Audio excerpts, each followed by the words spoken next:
Hello，大家好，我们是大书中文。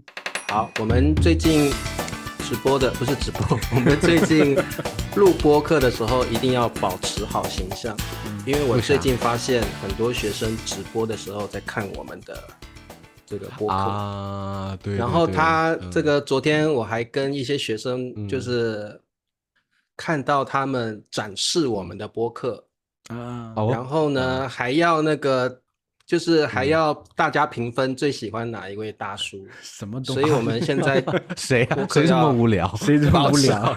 无聊的人可多着呢。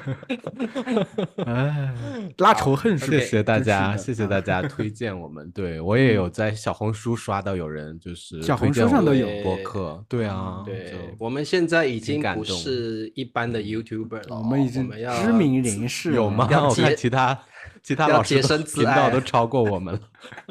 哎，我们不要用订阅来这个定义一个频道的优劣，对不对？我们已经不是一般的 YouTuber 了啊，讲话要我们是二班的 YouTuber， 保持形象。好，那我们今天的重点当然还是放在我们的帅Ben身上啊，因为Ben叔最近回国，那现在当然回去了西班牙了。那我跟灿叔啊，非常想要知道，Ben叔这次回去你有没有什么想法？觉得中国进步了，还是有些让你觉得俗不可耐的地方？还是觉得很失望的地方？有什么感想分享给我们？那我跟灿叔今天就可以喝咖啡。哎，我告诉你，来，泡了茶。对，没有啊，你们要点评啊，我分享完我的感受，你们要好的评价一下。你先分享完，我们就会有想法了。对，你们想听好的还是坏的呀？都可以，你先从坏的开始吧。对，我们先听坏的，到时候落差不会那么大。对，也不算坏的了，就是好和坏都是那个相辅相成，都是在一起的啊。对，就是比如我也是1年多没回去了，所以回去之后最大的感受就是，就是好的地方就是便利性啊，就是你不需要出门不需要带现金。你带一个手机就可以了，因为到处都有充电宝，然后你的钱包啊都在你的手机里边。你到任何地方你都可以就是用微信，然后用微信来下单，用微信来点付款，然后你也可以就是比如说在家里随时随地，比如说我晚上凌晨2点有点头痛，然后我想吃药，家里没有这个药。你怎么了？怎么凌晨2点头痛？怎么会头痛啊？怎么回事？看了什么奇怪的东西吗？没有，好像我觉得就是那个疫情，这个新冠病毒在每个国家的那个毒株不太一样，所以我觉得我回去之后就是很快就中招了啊，又中招了，因为我就是觉得周围的人都在咳嗽啊，还有也可能是我就是1年都是在那个上一份工作很紧张的状态，我的身体告诉我你不可以生病，比较虚。对，我的身体就是紧绷着，就是说你如果倒下了，你这个工作就完成不了啊。所以突然我这个工作结束了，然后在一个很放松的状态，我觉得那个病毒就回来了，就盯上我了。快看，那个人很虚，赶紧入侵。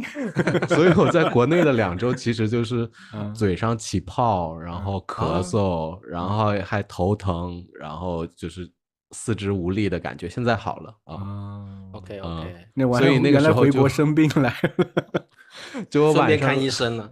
晚上凌晨2点点感冒药，凌晨3点，然后觉得不够，还得再来一个止咳糖浆。我有问题，就是说Ben叔，你说凌晨2点买药是请外送来还是怎么样的状态？对啊，外送来就是半个小时，外送一定会送到你家。你就比如说外送那边说我要买什么药，他就会在凌晨的时候送过来到你家啊。我就是打开有一个 APP 叫美团，它既可以点外卖，又可以点那个超市的东西，所以可以点药。药店里面的药类的东西也是可以请外送来。对，都可以。它是24小时的吧？应该是24小时。好先进哦。对，这个在台湾是应该不太可能的事情。对啊，比如凌晨2点，你想要什么计生用品，可以给你送过来。计什么用品？计划生育用品，计划生育可以理解。或预防怀孕的用品，预防怀孕的用品，保什么套的那种东西。对，所以大家很着急，等半个小时。如果要那个，我们台湾叫卫生棉，女用的那个，你们不知道叫什么？那个也可以送。那个卫生巾啊，卫生巾也可以送啊，都可以的，超市的东西都可以，应该都可以。所以保那个套也可以送。都可以啊，肯定啊，晚上还有安全套都可以啊，避孕套。凌晨3点你想吃夜宵的话，你想安全套、避孕套都可以。对，我的意思是凌晨你可以点说我要1打安全套，不是他 APP 上直接下单，他就直接送来。你输入关键字，你不需要写，不需要写。就是你找那个品项，找那个项目之后，对啊，你就输订购它，安全套、避孕套，然后你点数量，然后那其实外送员不晓得你点的东西吗？应该知道吧？这个应该知道，能看出来。这个很有意思啊，就是所以就是你多点点东西，然后那个袋子里面。安全套之外，再点个什么肉夹馍啦，什么什么的。不是，但人家知道也无所谓吧？我觉得外地小哥也啦，不 care。社会风气开放了啦，谁管你做什么？我觉得比你去超市买更好意思一点。去超市人家刷的时候，在台湾都是在便利店买了，然后那个店员就会这样瞄你一下，你就有点不好意思吗？对，还好。但是买药很有意思，买药的话，我发现它都是放在一个袋子里边，所以你真的不知道这个药是什么。对，它是一个这个纸袋子，所以你根本外面是看不到的。对，因为你可能有一些病例什么，他也不想是算个人隐私，可能对，保护一下隐私，对，是的，对。然后这是好处，但坏处就是发现你无论去什么地方消费的话，就是你必须要在微信里边，它不是一个独立的 APP， 你要去微信的这个品牌的小程序，叫 Little Program， 然后你要在里边去下单或者是找优惠券什么的，然后就觉得有一点麻烦，特别是买单的时候，因为中国人有一个心态，就是我们觉得如果你去一个地方消费的话，你一定要用一下折扣，对，所以这些商家就抓住了我们这个心理。如果你这个饭店是原价的，可能大家不想去，对，就是如果你有什么优惠券的话，大家可能就想去你这儿消费。但是呢，很麻烦的就是每次我去饭店吃饭，比如我吃350块钱，那我先要去那个点评的那个 APP 里边，我要团3张100块钱的代金券啊，所以等于说可能我80块钱买100块钱的代金券，然后这样我就有3个这个二维码，核销的二维码然后另外那50块钱我要自己再支付一次，用我的二维码再支付一次50块钱，等于说我要买3个二维码，然后再出示我的二维码，那个服务员要刷我的那个二维码4次，OK， 所以我就觉得买单太复杂了。我觉得外国同学到了中国这个没有办法享受这种而且可能外国同学觉得他们对这种像我们贪小便宜的心态，他们可能没兴趣，可能就一次就付了。就一次付了是没有问题的，你就不用这种烦恼。对啊，很贵。但是我每次去买东西，他们都说现在你如果扫我家码，你就可以买1赠1，然后你就觉得折扣还挺大的，那我就还是折腾一下吧。对然后就觉得虽然一方面享受了这个福利，另一方面觉得就是你要点，对，有一点麻烦。对。而且毕竟说实话，你的个人信息啊等等都是公开的。说实话，对，好像我就觉得你就拿走吧，我的信息你拿走，反正对，拿走啊，因为他算法就知道你的所有喜好呀。说实话，你干什么，买了什么东西，对吧？都会知道，所以他会，比如说你一样的，这个时代就是这样啊。你看了什么视频，算法就知道啊，就他能慢慢建立你的形象，把你喜好的东西推到你面前。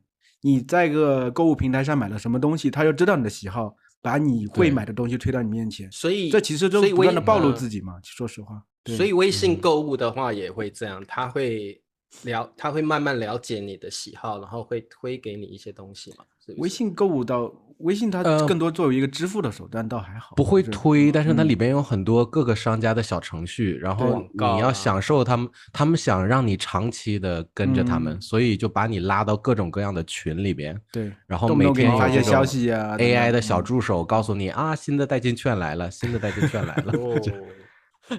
对，对，了解。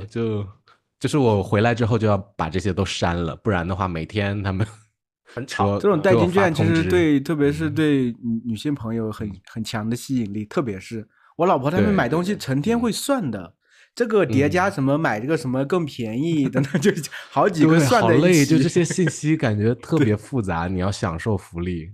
是的。对，这个我觉得对我来讲会，我就是不喜欢这种。我不会弄，我比较，我就是。比如说，其实我也很少去外面吃东西，但是如果有出去的话，我也不管那些折扣，反正我久才出去一次，我就一次就把它刷完，也不会去。店员上一次我去那个吃素食的这个 buffet 嘛，跟学生去吃完之后，他就说，你只要在脸书上啊推荐我们，可以省50块。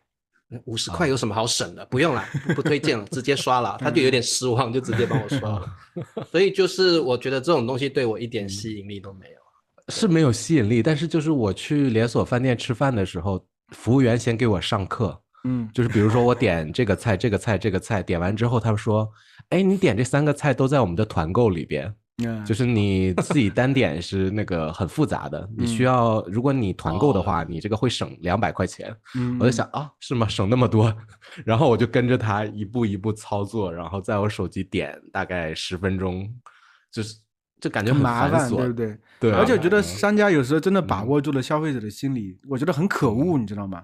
就是我老婆之前买了一张这个自助餐的。就是 buffet 那种自助餐就是挺贵的一个海鲜自助，一直没舍得去。当时可能是在抖音或哪里看到，就是当时看的挺好的。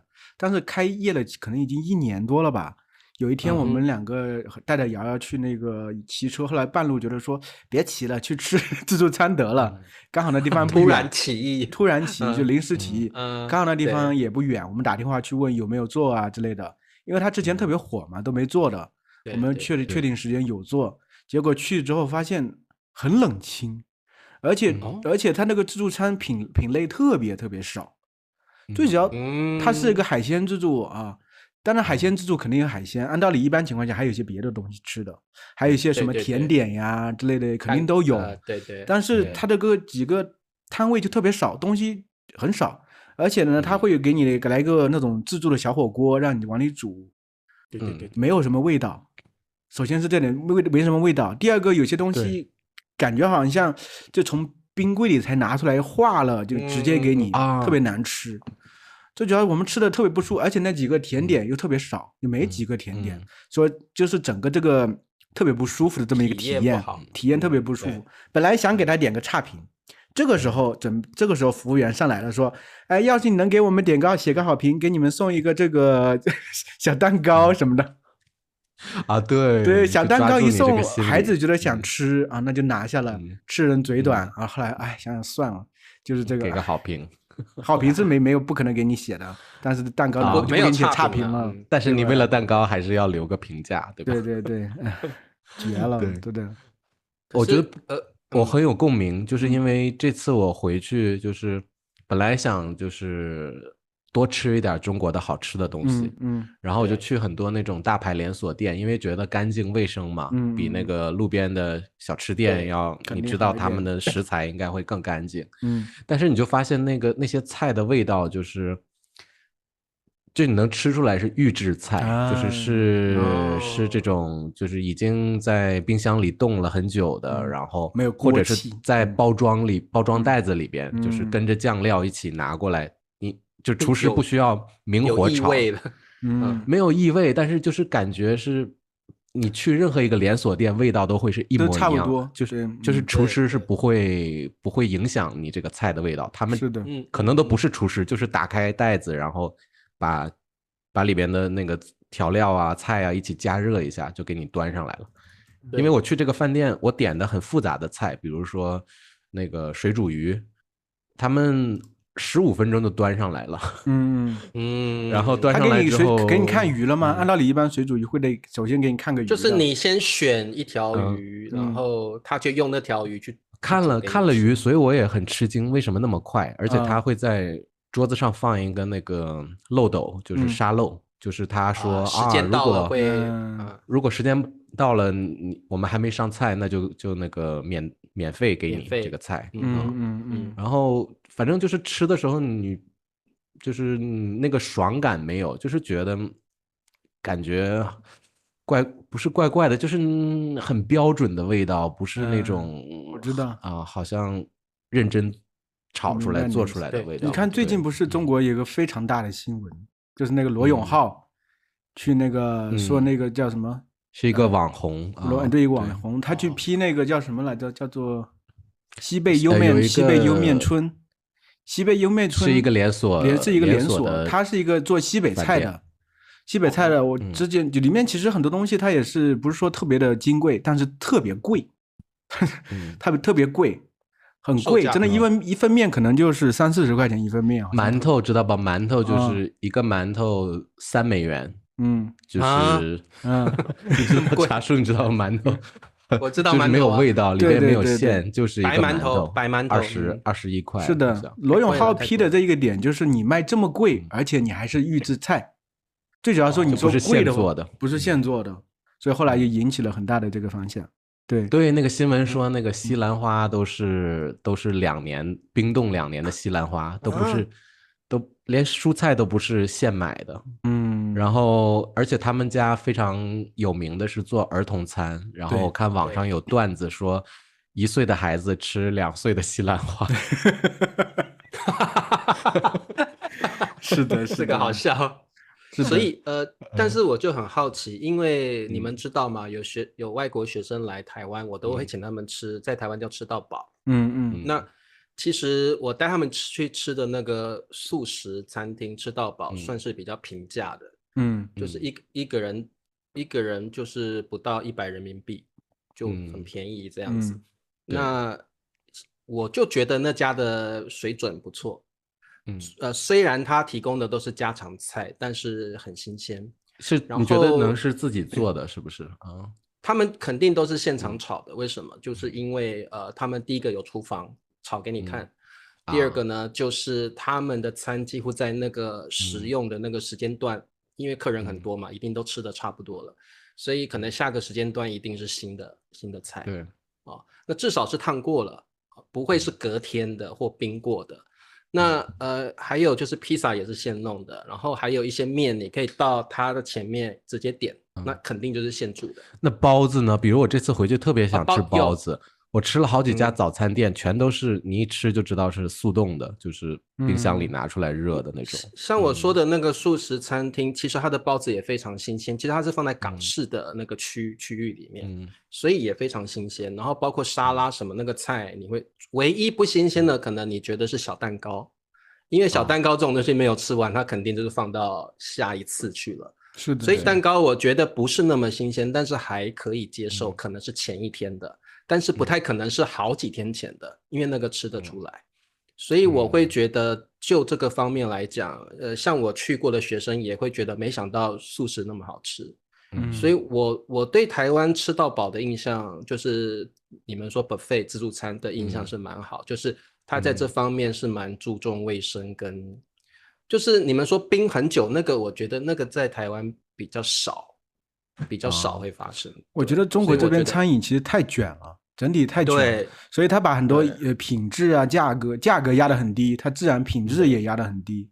而且最近就是中国就最近几个月发生了一个外卖大战嘛，笨叔知道就是这个首先外卖是美团做的比较好，当然另外一个也这个阿里系的也有饿了么之类的，对不对？但是前一阵子先是那个京东先进来了，然后过一段时间淘宝也进来了，都在做外卖。他们做外卖不是说要抢这个外卖的蛋糕，而是把外卖当做一个流量的入口。因为像美团一样，它其实大家要习惯每天都点外卖，你同时可以去团购一些别的东西，它就变成了一个很大的一个流量的入口。我之前看数据说，外卖这个整体市场它是亏钱的，一直在亏钱。但是流量是很贵的嘛，你想想看。但我觉得中国好像是想要垄断，就是先用低价先垄断市场，对，都是这样，看谁能把整个市场弄吃下。对啊，烧个几十亿都无所谓，就是做这个事情。对，但是这个一开始的时候，大家觉得好便宜啊！你看那些奶茶都也就是一块钱或者1块钱，或者有些不要钱，有些餐厅那么便宜。我一开始以为这都是平台给出的钱，就是补贴什么的。后来知道其实平台出一点，然后商家还出一部分，其实他们也不赚钱，不赚钱的同时他们甚至在亏钱。有一部分，但是对一部分他就是有一些小的那种夫妻店直接干趴了一大波的，对，直接没了。还有一些他就自然而然要把它品质给降下来，不然的话没法存活。所以这个是一个，所以前一段时间小店都关门了，对，国家已经约谈了这些就是平台，不要这样乱搞。但是他们其实被利益驱使，我感觉还是把这个整得挺乱的，说实话。对，因为这个大者很大嘛，现在的商业市场就是这样，所以你只要把一些弱小的商家给打趴了，那你就独占这个市场嘛，那独占市场你的利润就高啊，所以这方面的确慢慢会有那种恶性竞争的感觉，很多。对，就吃不到那种特色的东西，感觉都是那种连锁化的标准化流水线的那种食物啊，到哪儿所有的饭店都试着给你很多很多种类的食物，那他其实厨房做不出来这么多种类的食物，他就要就是提前的预制一些食物送过来卖。是的，对，这个可能都是竞争底下发生的状况。那我觉得在台湾这方面倒是餐厅上当然也很竞争，但是呢，因为可能没有外卖的这个外送的这个环节，所以我倒觉得他们品质都顾得不错，而且我觉得我去台湾餐厅吃的感受都蛮好的，像我有一次就是有一个比较好的学生来了啊，外国的学生，为什么呢？因为他当我的会员好几年，所以我心里就想说，哇，这个学生支持我哇4-5年了，都是我的频道的会员嘛，那我想说他这次来，我一定要好好的请他，我就带他去更名贵的一家餐厅，在台湾叫果然会，果然如此的果然会就是那个杂烩总会的会，哇，那家算很贵的哦，这个可能要200块人民币一个人，对，哇，那个就非常好，它有那个素牛排，是用那个猴头，是用什么做？素牛排是用香菇做的哦，香菇不是用香菇做的，但是吃起来真的像牛排，因为它加上那个牛排酱，哇，那个感觉好像真的牛排一样。然后那个冰淇淋是最棒的冰淇淋然后小蛋糕那些就不用讲了，还有一些传统的菜，像臭豆腐啦，猪血糕啦，肉夹馍也有啦。港式那些都不用讲，那个非常名贵，然后还有气泡水啦，还有很多养生饮品之类的。那我们去就会觉得说，本来想说是不是有一些菜它会是用一些比如像你们说冰很久的那种，其实我发现也都没有，就是说它的餐的品质很高，然后服务员超多的，服务员我觉得快要几乎是跟客人差不多了，就是他给你一个很贴心的服务，就是用完餐那个盘子马上帮你端走，然后给你一个新的盘子，然后随时问你说，需不需要换那个餐巾纸啦，需不需要什么服务这样子，所以我觉得服务上也不错，价格我觉得就算是200人民币，我觉得也还好，可以接受，因为是很不错的。然后你在那边可以吃4-5个小时所以我觉得那个都不可以不赶客吗？而且吃2顿4-5个小时，它的座位排的比较松一点，没有那么挤然后大家用餐的品质都蛮好的然后因为我觉得大陆用那个微信付钱，我觉得少了一点用现金付款的乐趣了，所以我是蛮喜欢这种比如说信用卡或现金，你有一个付钱的程序，会让人觉得说我是有花钱享用那种感觉，对，所以这方面我倒觉得台湾在餐饮这方面素质上还不错，可能没有像大陆那么卷。你们烟火气还是多一点，这面太正式化、太标准化，就是电子化的东西太多了，反而觉得没有。就是你去饭店，服务员都不跟你说话，就是直接我说菜单，他说扫码在桌子上呢，自己扫。对，就是你跟服务员都没有接触。最近有一家，我不确定是不是大陆传来的，但是他学习的是大陆的那种，就是扫码的，那种火锅店叫六扇门的火锅店应该不是大陆来，但是他是用类似大陆扫码的方式。对，我第一次去吃的时候，然后我跟我一堆志愿者朋友进去吃，然后我们就想说，服务员要来啊，不然我们怎么点餐呢？我们已经很习惯服务员要来服侍我们了。结果服务员，我们就招手来，服务员来，就是他们都在柜台那边都不动，这样我们就觉得服务真差然后我们就挥手叫他来，然后我就是那种我在志愿者里面就负责点餐的人嘛，大家都看着我，所以我就叫服务员来，在干那边站什么？站在那边干嘛？我说没有啊，先生，我们这现在都是扫码点扫码的那边有条码，你自己去扫。我说你可不可以你可不可以教我们一下？然后我们就真的这样慢慢一步一步来。然后我们所有志愿者朋友都这样，哪有用餐的感觉好累我们这个差异很大。我在欧洲就是天天就是你跟服务员要眼神接触啊，或者要聊两句什么的。就这次回到大陆就是感觉你跟服务员说不上话，然后我们就会觉得这家餐厅的服务很不好，因为他教我们完他又走掉了。对。然后我们都还没搞定呢，我们就过来。你不习惯的话，真的会觉得很不习惯。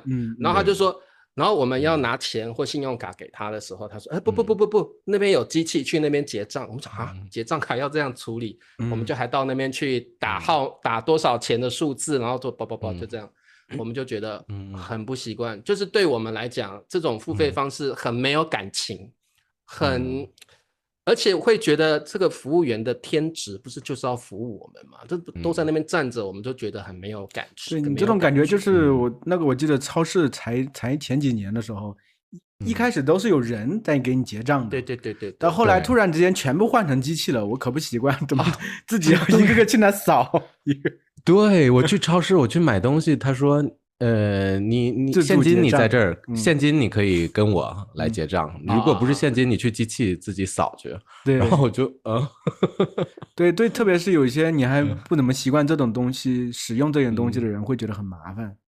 对，我觉得这个可能在台湾，如果这种支付方式可能很难流行起来。你像现在我那个常常带学生去的那个素食餐厅，它现在有提供机器人代位服务，就有一个小的机器人，也不是不是真的机器人啊，就是一个圆圆的东西在走来走去那样。那就是机器人了，说实话就是机器人。他就说那个机器人代位，请你跟着走。然后我们都傻了，从来没有人有机器人代位的服务。那后来我们还是习惯让人带着走，所以那个机器人就在那边一直转而已，没有人要跟着他走，因为我们都不习惯就是跟着机器人。然后我觉得这个还是习惯问题啦。以前最早的时候，你看去酒店点外卖的时候，还是要自己到楼底下，它有一个柜子，你去取。现在基本上说你让机器人给我送上来，机器人到了，它自动会好像给你打个电话，它跟你的那个房间的电话是连在一起的。然后他说到门口了，你去取餐吧，你就去取。然后当他按一个按钮，它打开，你取，然后再关上，它就走了。就是其实还挺方便的，只要习惯了就还挺方便的。对，所以我觉得还挺有意思的啦。对，所以变叔，然后呢，除了这个方面，关于饭店我还想补充一点，就是就这集就讲饭店，就是因为这种这集就讲饭店好了啦。就这种奶茶店、饮料店特别的多。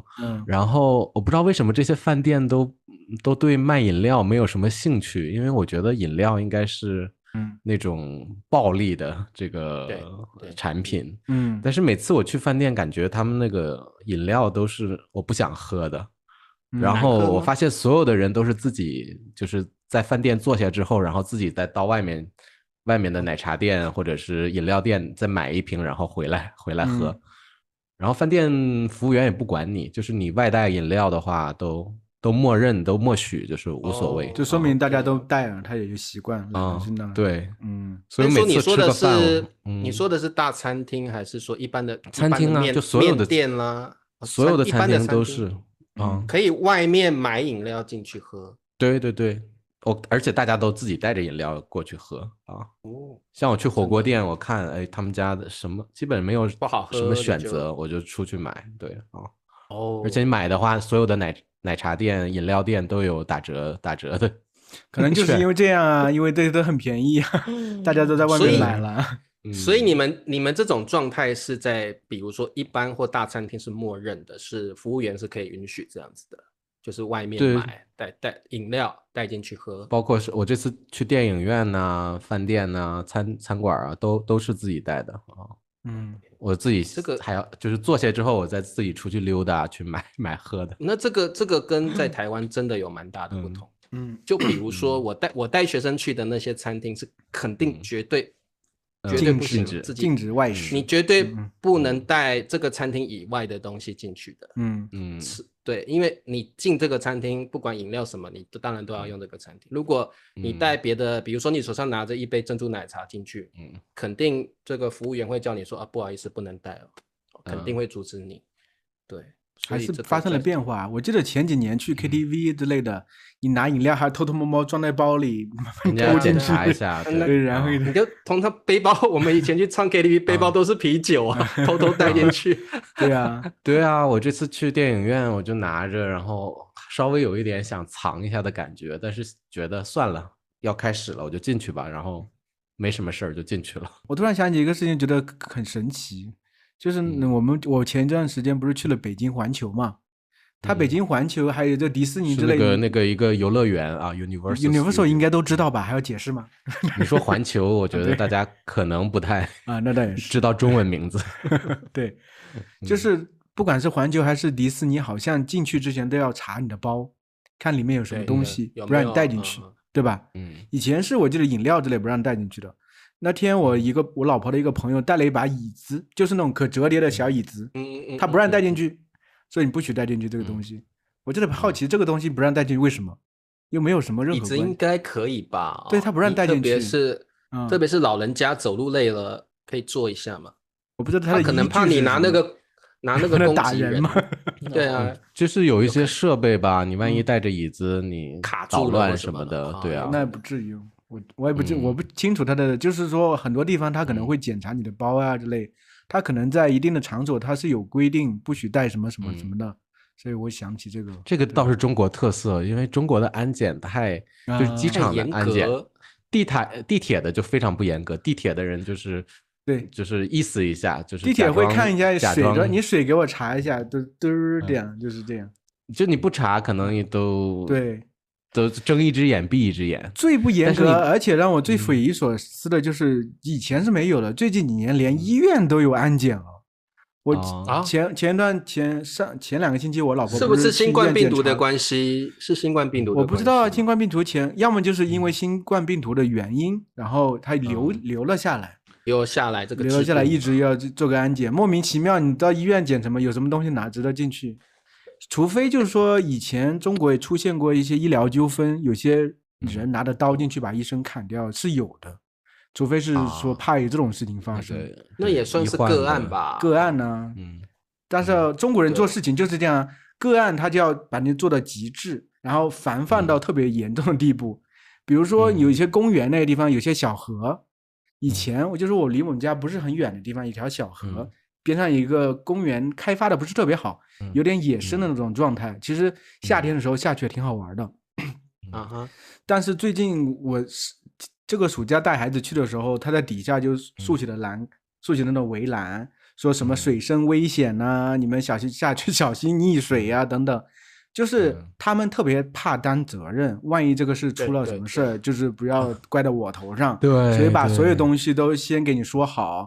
比如说我们家公园那里现在之前有一条小道，它的就是一些小山包嘛，说实话，小山包有些树啊之类的，它可能曲曲拐拐的，可能有些虫子啊，或者有些说不来蛇啊，就是它就在上面写的，哎，这里面有蛇什么的，小心什么什么的，就生怕还万一谁被蛇咬了，你不要怪我们，和我们又没有关系。就这种感觉，对，有点过分了。比如说我这个有朋友，我们9月想去，我去河北秦皇岛想去游泳，就在大海那种公共的大海，就是海水浴场下水的时候，对，就有这个保安过来说啊，现在不可以下海。然后我说我们都会游泳啊，都会水性，我们不需要就是有人看着什么的啊，我们自己担责任。他说不行，现在是什么海蜇的那个期，然后你要被蛰了的话，那个有危险，不可以下去，送医院啊。我们说我们会特别小心的，就在趟着水走一走，他们也说不行啊，就管的还蛮多。哎，管的可多了，真的。然后在飞机场的安检就是严格吧，更严格。比如说你先进机场的时候，还没到安检的地方，进机场他先把你围起来，然后拿那个试纸去看有没有那个，就是看防爆，就是要看有没有爆炸物什么的啊。然后等他检测之后，你可以进去。安检的时候，我就觉得有一种被侵犯的感觉，就摸来摸去，就摸的特别的细啊。他们就哒上下，然后就是上下其手。对，就是真的，我没有遇到过这么全面的安检，就是他一只胳膊，然后肚子，然后腿，然后还到你的鞋那边，然后再去摸你的那个裤脚啊，然后。你这是在哪个机场受了这么好的待遇？是首都机场啊，首都机场，那受不来，真的，对啊，就觉得啊，摸吧，你随便你就我吧。男生有什么关系呢？就让他摸一下。对，如果说到安检，台湾我比较少出国啦，所以机场我不太清楚。但是你以安检来说，台湾一点都不严格，就是可能捷运吧，就地铁啦，捷运，其实也没有所谓的安检，但是我们捷运规定蛮严格，就是不能够在捷运里不能吃东西喝东西，这个是蛮严格的，就是完全不行。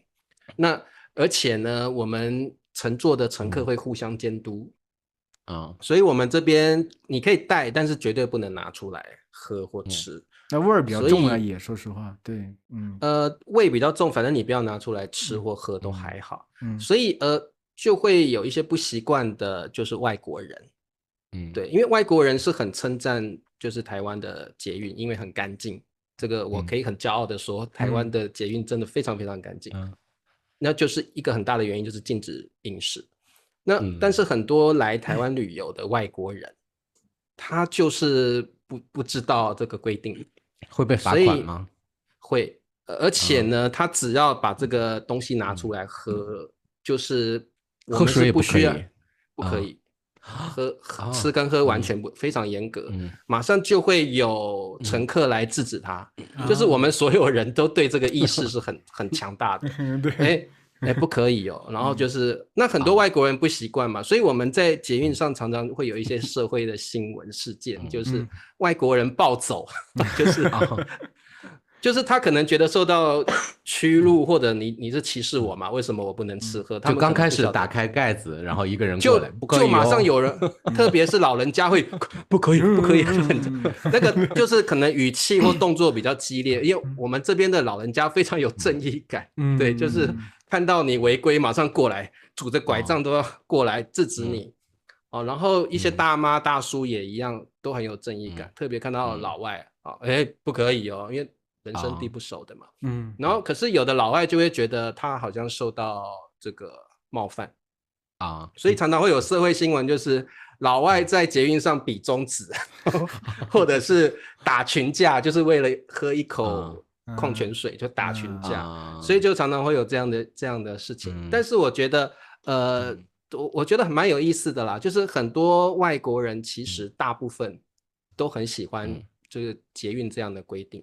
对，因为其实真的就是让这样整体规定，我是觉得是好的，真的是好的。对，就是其实绝大多数的外国人都是非常喜欢这样的规定，而且当他们知道这个规定的时候，都会遵守。但是有些刚来旅游的外国人会非常不习惯，因为可能在他们国家的地铁是饮食什么都没有，还是要入乡随俗啊，这种东西，说实话。对对对，所以我倒觉得这个是蛮有意思的。对，所以Ben叔除了这个饭店之外，有没有别的？你刚不是说好？那再聊点深一点的吧。刚才聊的比较肤浅。刚刚很浅吗？刚不浅呀，也很深入了，好不好？很肤浅嘛。就是这次还有一个大的感受，就是感觉那个经济有一点下行的感觉就是感觉大家就是跟大家聊天都是觉得房子被套住了，就好多中国有好多中产阶级嘛，就是之前投资就是买很多房子我不知道为什么在中国的话，大家喜欢投资买房，因为以前房子都那个价格一路高起的，大家觉得这个对啊，大家都是最高点买的嘛，然后现在这个房价跌了，大家都急着出手，然后就挂在房地产市场上也卖不出去，对，这次就跟好几个朋友聊天，聊的就是3件事，第一是孩子的教育，第二是这个房子一年比一年就是贬值贬值，贬得很严重，第三就是他们找其他的投资理财的机会但发现就是以前这些投资理财的产品都是赚钱的，都是能保本的，现在不保本了，都开始出现负数，就是想投资，但是发现最后无论做什么投资都赔钱，对，然后找不到好的理财产品就是有闲钱，最后发现闲钱都没了，然后如果去商场的话，发现实体店的话没有人买东西，就是基本上都没人去逛这些衣服店呢，还有这些，就是除了泡泡玛特除了那个拉布布那个店，盲盒店以外，拉布布现在也退烧了。没有，拉布布店盲盒店还是很火人很多。真的。OK， 商场的饭店人也很多，但是其他的实体店就很冷清，就服务员都站在门口看着你然后就觉得是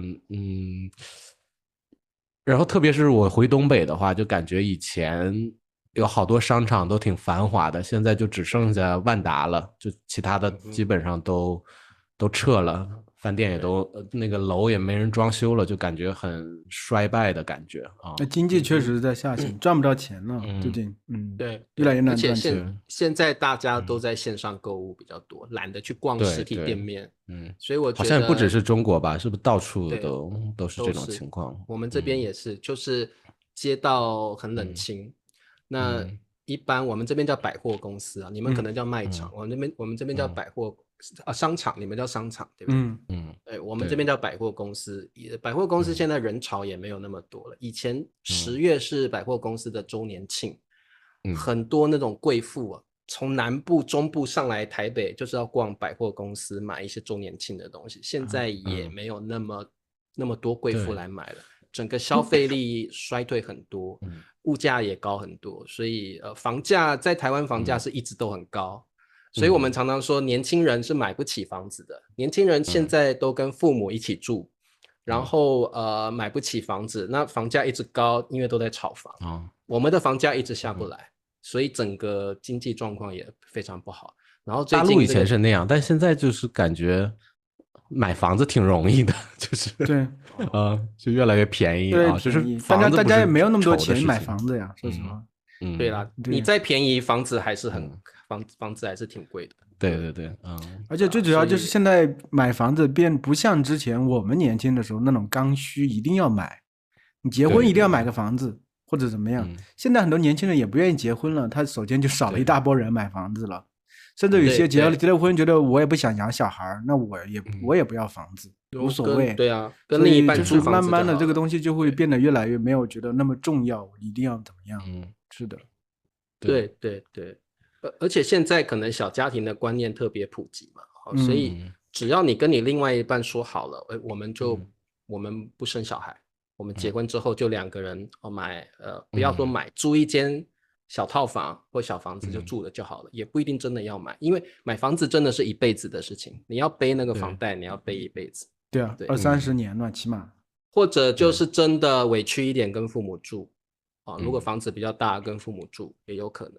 对，所以我们这边你像我们这边我更好玩，就是我小阿姨我小阿姨她女儿嫁到她先生家去嘛就是后来我小阿姨的女儿跟她先生吵架为什么吵架？因为那个房子就是她先生就是她岳母婆婆的，就是她婆婆的所以他们常常吵架到最后就这个房子是我的啊，然后就是以这个为理由就吵说，所以呢，这个房子是我的，如果我们吵架，应该搬出去的是你，就是我小阿姨那个女儿。所以我有一次我小阿姨的女儿，他们夫妻吵完架，非常的生气，她就回娘家住了，回娘家住了，就不跟夫家住了。那就是很大的原因是炒房子这个问题。那而且很夸张的是，我小阿姨她女儿回娘家，就是住我小阿姨家，已经住了半年了，两个小孩都带去住了半年了。然后就很奇怪的一个夫妻关系就对了，就是跟她先生没有住在一起已经半年了。也没有离婚啊，也没怎么，就这样。没有离婚啊，然后就一直冷战啊，冷战这么久，然后小孩一直跟在我小阿姨女儿的身边，然后我小阿姨也乐在其中，反正我每天带孙子也很开心。对啊，就是一个很奇怪的关系这样。对啊，所以我觉得现在年轻人好像也不是很需要房子了，不需要房子，不需要婚姻，不需要孩子。我那天还看，就是中国现在的离婚率是最高的了。就是这几年过来是最高的了，所以是整体的这个社会趋势整体真的是这个样子，经济也越来越不好，赚钱越来越不容易。对，就好多人结婚都是觉得到年纪了，然后差不多这个人工作稳定，然后将就一下凑合一下就好了。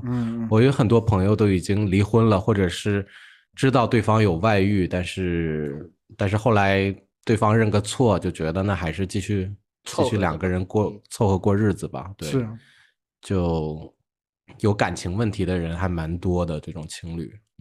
对，所以这个家家有本难念的经了。这个说确实，你回来之后确实感受到一些很负面的东西啊。就是观察啊，没有批评的，没有，就是所见所闻的感触。对，我觉得本来我带着期望回去的，结果又生病，然后你期望的是大家歌舞升平，这样很美好，夫妻间手牵着手在你面前这样很恩爱，欢歌。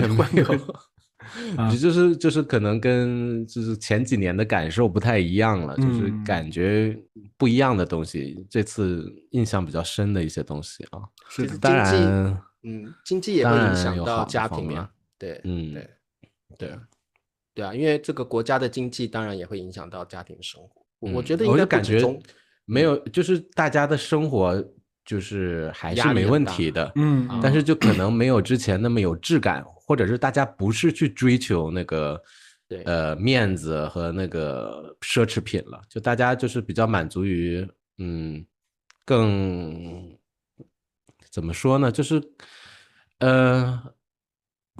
也不是温饱，也不是至于到温饱那种程度，就是说一个舒服的状态。对，就是不是说我要去跟你攀比了，就是我现在我自己舒服就好啊。但以前我会觉得大家更注重物质啊，更喜欢攀比那种。现在因为以前钱比较好赚嘛，经济上行期的时候，钱比较好赚。大家钱比较好赚，他消费就更愿意消费，他同时又会促进整个经济循环的更好的发展。但现在钱不好赚了，大家就是消费会谨慎，那整体经济条件没那么好，那么在做服务业的这些人而言，他就没有那么多钱收入，他整体呢给他底下那些给工资的人又给的工资越来越少，它不是一个很好的循环，所以他现在进入一个下行期，就是这样的，整体都是这样的。而且中国有个状况就是真的特别内卷了。对啊，这个真的，你像我在台湾就这种卷的感觉就没有那么强烈。在台湾我觉得大家越过越松弛的感觉了，就是没有那么大的压力，或者就比较安于现状了吧。对啊，对，我是卷，真的有时候控制不住这个环境在这里。虽然比如说国家政策等等方向就是给孩子们松绑，学习松绑，对吧？作业要少一点啊等等，但是说实话，你周围的环境大家还是需要看分数，还是需要通过这个竞争，你就控制不下来。你像我给瑶瑶的这些作业还是这么多，因为你知道你要不这样加上一些东西，可能别的孩子加上去就上去了，你不敢啊，就是不敢。其实很多时候卷的这个最内核的感觉，我觉得应该是恐惧、害怕，害怕自己万一没有做到这一点，是不是就被人甩到了身后？是这样的。我同意，就是特别经济下行之后，大家都怕过几年可能这个赚钱的机会就没了，趁现在能赚就卷一下，是的，然后能多赚一点是一点，然后为以后做打算吧，就是是的。所以中国人过得还真不快乐，对不对？辛苦的。经济不好的时候，还要给自己更远大的目标，免得有被淘汰的风险。对啊，我这次回去跟朋友聊天，就是这个投资理财、赚钱和孩子，就是感觉没有聊他们。我说你周末你们一般个人的理想啊，个人的休闲，对，没有就说就是在家，没有说给我告诉我什么。中国人就是不会想到自我的娱乐啦，内心的追求，几乎没有时间，没有这样的资格，没有这样的社会驱动，让我们去重视。可能成都那边好一点吧，就他们总说成都在路上打麻将什么的，我就从来没看到这样的景色。对，感觉那边人蛮松弛的啊。是每个地方不一样点，可能是。对了。好，那我们Ben叔聊了一些这个中国目前的现况哦，我们就是三言两语聊一聊啊。那这个我觉得挺有意思的，因为大家都说中国经济很好，但是经济好的背后，可能很多人牺牲了自己的生活啊。那现在经济可能也没有像之前那么好了，那可能大家生活又有所改变了啊。那不论如何呢，我们要把自己过好，这是非常重要的。然后不管外面环境怎么变化，希望大家都过得开开心心的，快快乐乐的，然后好好的学习中文，准时的收看大叔中文，这是最重要的哦。对哦。好，那么今天的播客就到这了，谢谢大家的收看，我们下次见，拜拜，拜拜。